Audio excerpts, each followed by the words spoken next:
Tick-tock, tick-tock. Ever wonder why the sound of a clock can feel so haunting? Clocks are everywhere, quietly counting down our days. But they are more than just timekeepers. They are symbols of life, death, order, chaos, and even rebellion. Today, we are diving into the hidden meanings behind those hands spinning around the dial. Stick around, because by the end, you will never look at a clock the same way again. Hey everyone, welcome back to the channel. Today we are unpacking something super fascinating: the symbolism of clocks. I mean, think about it. Clocks are one of those everyday objects we barely notice until they are not there, right? But dig a little deeper, and they are packed with meaning. From ancient sundials to the sleek smartwatches on our wrists, clocks have been with us for centuries, shaping how we live and think.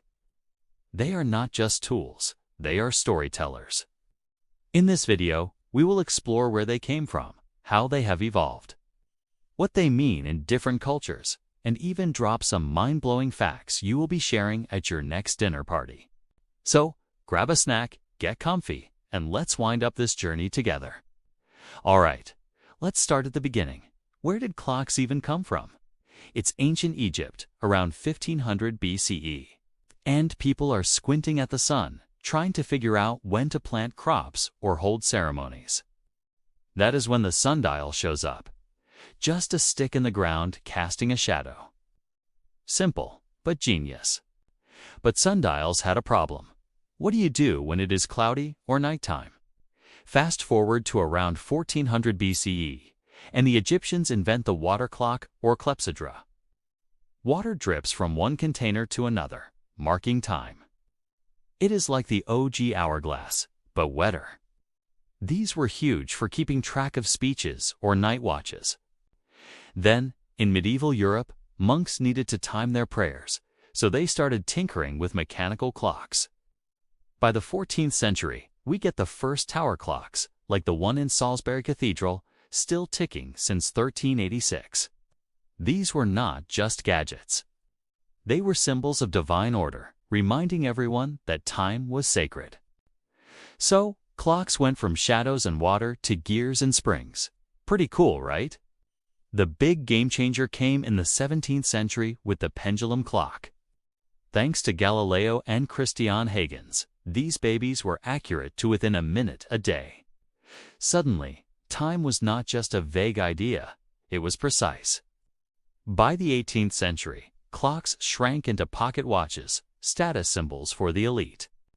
Imagine pulling out a shiny gold watch at a party, total flex. Then the Industrial Revolution hits, and clocks explode. Factories needed synchronized schedules, so wall clocks and train station clocks became the heartbeat of modern life. Fast forward to today. Quartz clocks, atomic clocks, smartwatches, we've got time down to the nanosecond. But here is the kicker. As clocks got more accurate, they also got more controlling. Ever feel like you are racing the clock? That is the evolution talking. Okay, now let's get symbolic. Clocks are not just about hours, they are about us. In Western culture, they are tied to mortality. Think of every movie where a ticking clock means a deadline or death. It is why we say time is running out. Clocks remind us life is finite. In contrast, some Eastern philosophies, like Buddhism, see time as cyclical, not linear. Clocks do not rule there. Okay, they are just tools.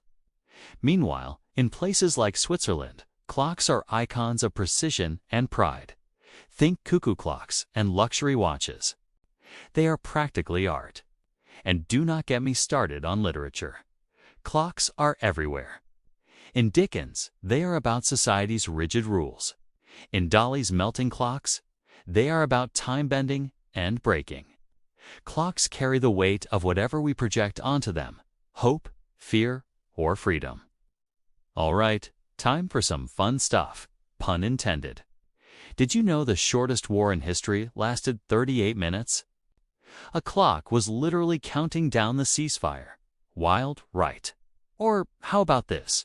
The doomsday clock is not a real clock. It is a symbol scientists use to show how close we are to global catastrophe. Right now, it is at 90 seconds to midnight. Yikes. And here is a quirky one. Ever heard of the clock of the long now? It is being built to last 10,000 years, ticking once a year.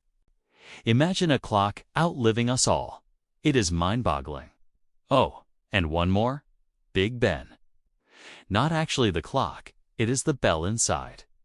The clock's real name is the Great Clock. Bet you did not see that coming. So, what have we learned? Clocks are way more than ticking hands. They are mirrors reflecting our obsessions, fears, and dreams. From ancient sundials to sci-fi megaclocks, they have shaped how we see time and ourselves. Next time you glance at a clock, ask yourself, is it counting down or counting up? Deep stuff, right? I had a blast exploring this with you. Hope you did too. Let me know in the comments, what is your favorite clock story or symbol? Let's keep the conversation ticking. If you enjoyed this deep dive, hit that like button. It really helps. Do not forget to subscribe and ring the bell so you never miss a video. Want more symbolism breakdowns? Drop your ideas below. I am all ears. That is it for today, folks. Thanks for hanging out with me. Until next time, keep chasing the good vibes and maybe do not let the clock chase you. See you soon.